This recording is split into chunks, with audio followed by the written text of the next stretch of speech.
Hello everyone, this is CJNovo992 and today we're back for the brand new video and we're back, ladies and gentlemen, on Friday the 13th. It does feel a little bit weird and that might be just a bit of an omen regarding our season so far and where we are as a fan base, but we are back after a bit of a planned maintenance for the mentality, ladies and gentlemen. You know what I mean? We needed a wee bit of a break, not only because of the old form debacle, but you obviously saw this face 6 times in the space of 48 hours with the transfer deadline day and the old form build-up. That's too much, CJNovo992. So we took a wee bit of break to try and reset the old mind. You know what I mean? I've been playing golf again, trying to get better. Some of it went well, some of it not so much. But the international break is done. The golfing is done. The football is back. And by God, do we need to see changes? But before we do get into those changes, because I imagine it's going to be a pretty filled to the brim Ranger side of today's video, because I've took the last 2 weeks to think about what I want to say and where I want to go, and I've got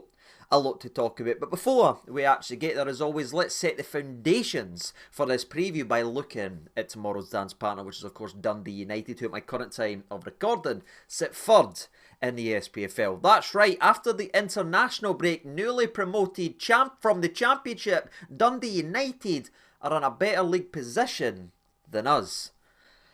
I promised myself I wasn't going to get annoyed. But in all seriousness, I think it's fair to say that Dundee United restarted life in the top flight of Scottish football pretty damn well. So well, in fact, I'm pretty sure if you offered every Dundee United fan the start of the season that they've had, that saw them play the way they are, they're going about their business, the threat they've got for the wide areas, and the fact that they come into this game versus Rangers undefeated after an international break, all 17 of them would have bit your hand clean right off, because I've had a Dundee derby in there. They've been away to Tynecastle, and this is the start of the season they've had. Undefeated through the first 4 with 2 wins and 2 draws. And I think if you've not been paying too much attention to Scottish football, or especially Dundee United, and you're clicking on today's video to sort of get a vibe and a feeling of what type of level of opposition we're playing. Are they a new punching bag coming up from the Championship? Is this going to be an easy game? I think the best way to describe it and give you all the information, we talked about them being undefeated with 2 wins and 2 draws, but the best thing you can say about how well Dundee United are playing is every single one of those blemishes, those 2 draws that they've got, could easily have been wins, and maybe, just maybe, if luck went their way regarding VAR calls, or just being a wee bit lucky in the last couple of minutes of games, they could be starting the season with 4 wins out of 4. That's what we're actually talking about, because in the Dundee derby they conceded a VAR penalty late on to Luke McCowan that dragged them back to 2-2 and robbed them of the 3 points on opening day of the season, and their only other blemish in that record was a 1-1 draw with Ross County, which again doesn't sound too great to any of us, because we saw what Ross County was like with our own eyes when we absolutely scanted them, and we know how poor we've been this season. But even in that game they conceded yet another late goal, this time in the 95th minute, to rob them. So yeah, ladies and gentlemen, if you're wondering about if they're a punch bag or if they're playing poorly or what type of side Dundee United are so far, they're a side that could have or came this close to having 4 wins out of 4. And you've got to ask yourself, how can I be sitting here talking about a newly promoted side from the Championship having a better start of the season than us? Again, I promised myself I wasn't going to get annoyed. And you know what, I guess the way that we've built the conversation so far and we've built today's preview video is trying to explain that this is a dangerous test tomorrow, and it isn't an easy dip in the water after getting an old firm pumping in that aspect. This is a side whose strengths are probably Rangers' weaknesses on paper, because you look at what's Dundee United's biggest strength and where they are causing so much havoc and why they're having so much success. A lot of that is out in the wide area. Well, it is their 3-5-2 formation, 3-4-2-1, whatever they want to call it on paper. They've got the 3 centre backs there. Everyone sort of gets out wide and they're using their pace to get beyond full-backs and put balls in the mixer. Now, I didn't need to tell you that there is scary when you consider the fact that your starting right back tomorrow would get outrun by Professor Xavier. That is their strengths, that is their weaknesses, so it's going to be very interesting to see how we try to counter that and try to keep them pinned in, because yes, on paper we should demolish this side and run all over them, but unfortunately for us, ladies and gentlemen, every time that game of football has been played, it's not been played on paper, it's been on the grass, and we've been very hit or miss. So if we let this side settle and play their game, they could hurt us with that pace, especially the likes of Trapanovsky, who I think is going to be one of the key men in this matchup, running up against Tavernier that we've already mentioned. That there could be the game. But there's another key matchup as well, and that's going to be Ross Graham at the centre-back position. Of course, you've got the likes of Big Dick Gallagher, an experienced campaigner back there. He knows all the tricks and the trades. He's hurt us and been a part in Motherwell sides that's frustrated us, etc. over the past. He knows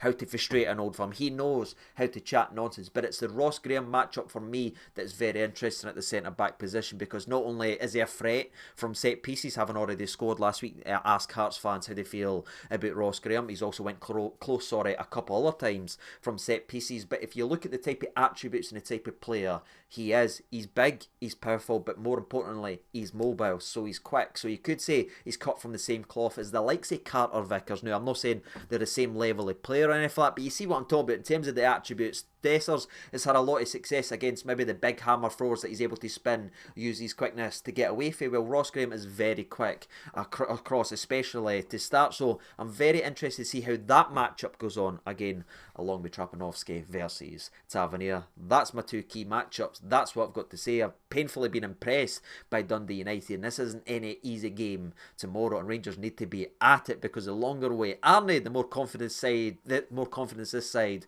will actually get. And if there is one thing you could take away from today's video, besides the fact that this side is playing well and they do love to get wide, is they do score goals. Haven't scored a goal in every game so far this season. So yeah, we need to be at it. And that there gives me the perfect transition away from the Dundee United side and getting to the Rangers side, because at it isn't something we can necessarily say we've seen all season long. You know what I mean? I've been criticised, I've been told that, oh, I'm subscribing, or I'm not doing this, or I'm not watching, again, because I've been negative so far this season, especially during pre-season. But it was clear to see to anyone that's willing to pay attention that there is something not quite clicking, and we're not really at it, and that's why we've had this start that we have. That's why we sit fourth after the international break, and that's why the likes of Dundee United and Aberdeen are clear in front of us, along with obviously league leaders Celtic. There is real anger out there is real frustration, and more importantly, there's confusion around the entire fan base, right? Because nobody knows where we're going. We don't know who our leaders are. We don't know where we're going to be. We don't know if anyone's doing their job up the old stairs, away for the old part. There's just so much ifs, buts and maybes regarding this football club this season, and there's no surprise that it's then bleeding onto the park, and that's why we're getting the results that we're actually getting. But that anger, but that frustration can start to be turned by the manager of this football club. Now, stay with me, because I know there is sort of a real reaction to the Old Firm loss. There's new people that's just turned their hands on Phil Clement, right? They've just turned and they're like, no interest in him, they didn't want him to be here. But then there's other people that maybe understand the situation, or they see it that way, that the guy was always going to be handed a losing hand from the old deck, considering this season and the mistakes, right? So it doesn't matter where you sit, whether you're done with Phil or you believe in Phil, right? What we're talking about today doesn't really matter or change depending on what your viewpoint actually is, because what has gone wrong off the field, it can't change. But you know what it can change? The stuff that's gone wrong on the field, ladies and gentlemen, that we can all see, that's bleeding this team dry, that's ripping us backwards, and it's stopping this team from moving forward, that's stopping the rebuild from moving forward. That is well within his control, and I want to see him have the balls to actually do it. You know what I mean? He's a great talker, he says this, he's got a bit of presence about him, absolutely does everything right on occasions, but you know where he's not doing it right? On the park for me. So I haven't turned my back on Phil just yet, ladies and gentlemen, but I want to see the braveness, I want to see the balls, I want to see him make the decisions that need to be made to help this football club. Because to me, there is two paths that's in front of Phil Clement that he can go as a Rangers manager. One of them is making the decisions that need to be made for this football club, making the hard decisions and dropping players that are not helping this football club now. They maybe did in the past, but it's not helping them now. Putting what the team needs this season ahead of other players' egos. You know what successful Rangers managers have done. Put the team first. That can be done right there. Or there is the other path that's set ahead of Phil Clement that the other previous managers have dove and skipped all the way down, and that is keeping things the same, no ruffling too much feathers, you know what I mean, protecting players' egos, coddling these players and relying on players that has failed managers after managers, or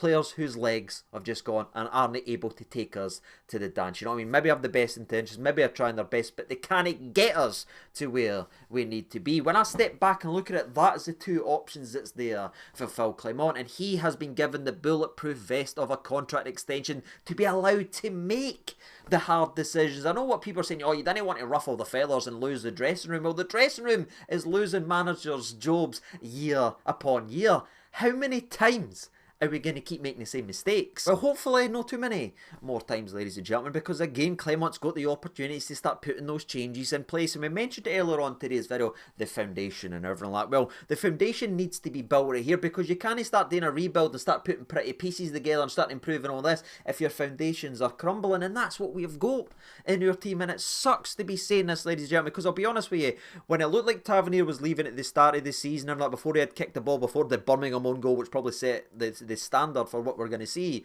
the rest of the season, I had a video in mind, you know what I mean, had a rough idea where it was going to go. And again, if I made it new, I would obviously slightly change, as he's been so poor at the start of this season. But again, that man has done a lot for his football club. I know what everyone's saying and everything like that, right? But his time has came, just like it's came for Golson, just like it came for Morelos. Times come for players and players run their course. Tav, for me, has ran his course. Now, I'm not saying this ahead of what's going to be obviously versus Dundee United this weekend on the actual Sunday. He'll probably score, he'll assist, oh, Tav's back, Tav's back. Right, he can do that against the likes of the Dundee United, newly promoted sides for the Championship, and sides that we should beat 99 times out of 100. The squads that we can budget bully, right? I'm not talking about those games, because he can probably still do a job in that game, but I'm talking about when we get to the big dance. I'm talking about the big games, likes the Old Firms. Tav's weaknesses, unfortunately, are Celtic strengths, and we can't keep throwing the laddie under the bus and playing him in these games where he's clearly not capable of matching Maeda's pace, right? And again, that's not really his fault. He can't get faster. He's older now. You mean, he's done a lot of hard yards for his football club. But what can happen is a manager can put this team in a position and a place where it's no vulnerable to one long ball, where it's no vulnerable to pacey wingers. And that can start now, putting that foundation into place with the likes of Dundee United over the next couple of weeks. Start bleeding in, playing Sterling at right back, playing Array at right back if you want. Son with Tavernier, obviously still impacting. He will probably help versus the budget squads that we're going to be playing for the majority of the season, but we need to be in a better position so the next time we play Celtic we aren't making the same mistakes, and more importantly, we have no left it too late to then just make a wild decision, say, oh, let's just throw Sterling in there, who's not been able to build up chemistry and build up a connection with the overall defence. For me, these are the games now. It's been set, right? We've had the first half of the season, internationals break came, we got scudded for Celtic. What worked, or sometimes worked in the past, isn't working anymore. Please just make the decisions to start moving this club forward, because we can't take a step forward if we're taking two back by carrying bodies that unfortunately can't take us and win us the big games anymore. That's truly how I feel, ladies and gentlemen. Maybe necessarily not just into tomorrow, because I know Clement's quite cautious with these players and it takes them ages to do it and everything like that. But I'm talking about when we need to spend the next month or two building towards that next Old Firm game, that game at Ibrox, ladies and gentlemen, so we are in a much better position and our team doesn't have any glaring weaknesses in it, and they've been trained and played and built up a connection with the new players in the new area. So it's a different side, if you will, that plays versus Celtic. Now you might be thinking, what are you talking about Celtic for? It's supposed to be a Dundee United preview. Absolutely, but these games, the likes of Dundee United, are vital in that progression, ladies and gentlemen, because Tavernier scoring at the weekend or assistance no teaching me or telling me anything. In fact, it's just giving me mere false nonsense. I think it's clear now we've tried at the start of the season, and what I want to see with this game and going forward is Clement realising that change and beginning to move us forward as a football club. But it's not just a Tavernier debate, because again, that versus Trapanovsky is going to be a very interesting topic, and it's not just a Tav out debate, you know what I mean? I'm talking about the likes of Tom Lawrence as well. This number 10 position frustrates me almost as much as the right back position. In fact, no, I'll take it back. It frustrates me more than the right back position, you know what I mean? Because at least Tavernier does some stuff, because this Tom Lawrence number 10 stuff that's coming in to this weekend drives me absolutely mental. And again, a lot of this is, again, on Phil Clement's shoulders. Oh, he's been unlucky. Oh, he's this. Oh, there's millions of reasons why this lad isn't succeeding, but also there is some reasons that he's holding himself back as well. He's made the decision on Hadji. I'm not going to keep going into it. He got another assist during the international break, but Clement's done well and washed his hands. No interested in taking him less money to play for his football club. He's took against him. You've got the wee bit the Monaco Phil Clement. Google it, if you will. He's took a shine to some players, a dislike to others, and Hadji's out, right? Fair enough. But do you know who is fit, who's ready to go, and who apparently should be in the good graces is Barami, ladies and gentlemen, who's just played back-to-back games during the international break for Albania, starting both and creating numerous opportunities and being robbed of a couple of assists. By the way, that's your change that you make right away. That's what you move forward. Again, Tom Lawrence done well versus Ross County. Well, did he get a sniff in the old form? No, he ended up coasting another goal. Build forward, the exact same as the Tavernier debate. We've got an internationalist that's playing well in the number 10 position. Just put him in and let the laddie play. Stop coddling the players and stop. And this isn't just a Phil Clement thing. This has been the same thing for the last couple of years now and last couple of managers. Let's stop signing players, right? That's good at one thing or good at other. Training that out of them and putting them robotless and emotionalist and creativityless into our system. Because what our system isn't one that's built to succeed. If all these successful teams can bring in new players and let them be their players, why, as us, an unsuccessful team in terms of league football, in terms of old firms, in terms of losing the amount of trophies we've won towards Celtic, unsuccessful in that way, why can't we do what the successful team does, and that's bring players in and improve squads instead of bringing players in and beating them down to do the role that the previous player was playing? I have absolutely no idea if I'm making any sense here, ladies and gentlemen. It feels like we sign players and train why we signed them out of them to give us what we had previously, and that's not brought success. That's the way I actually feel, and that's the way I feel like we need to start talking as well, because there is a lot of Clement debate, left, right, centre, people making loads of excuses, people being way harsh. For me, I'm in the middle. He is the Rangers manager. He has the responsibility to put the best players and the best players in that starting 11 to give us an option and a chance to win and be successful. For me, he's not doing that right now because he's coddling players too long. He's trying to do this, he's trying to do that.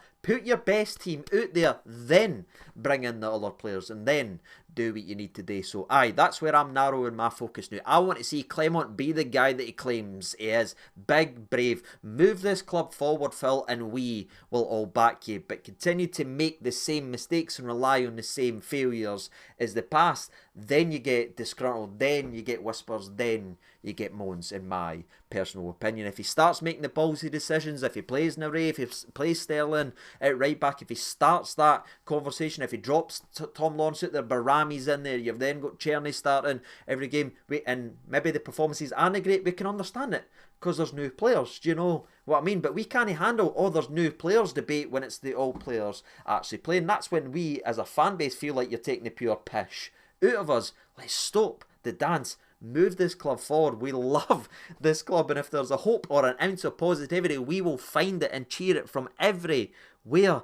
But just didn't treat us like fannies. That's all I've got to say, ladies and gentlemen. Let's move us forward, and hopefully that starts with a very positive win versus Dundee United. That's all we can hope going in to this game of football. Raskin's back as well, so that should strengthen the centre mid position, and again the right back position, the number 10 position is up for debate. But I just hope for a bit of imagination and a bit of balls from the manager. I need to see us being dragged forward. What about you? Let me know your thoughts and opinions on what needs to change, where you sit with all these players and everything like that. We're not making scapegoats, say Tavernier and Lawrence, but there's two players that aren't performing that can easily be changed out to move us forward to win the big games and win the big derbies that we aren't actually winning. And this is the perfect opportunities to build them, throw them into the firing line and see what these new players are actually capable of. But that's me done, ladies and gentlemen. I've absolutely no idea if any of this makes sense, but that's what I felt over the last 2 weeks. There is a lot going wrong off the field and everything like that. I know that it's been handed, but again, I think there's too much coddling now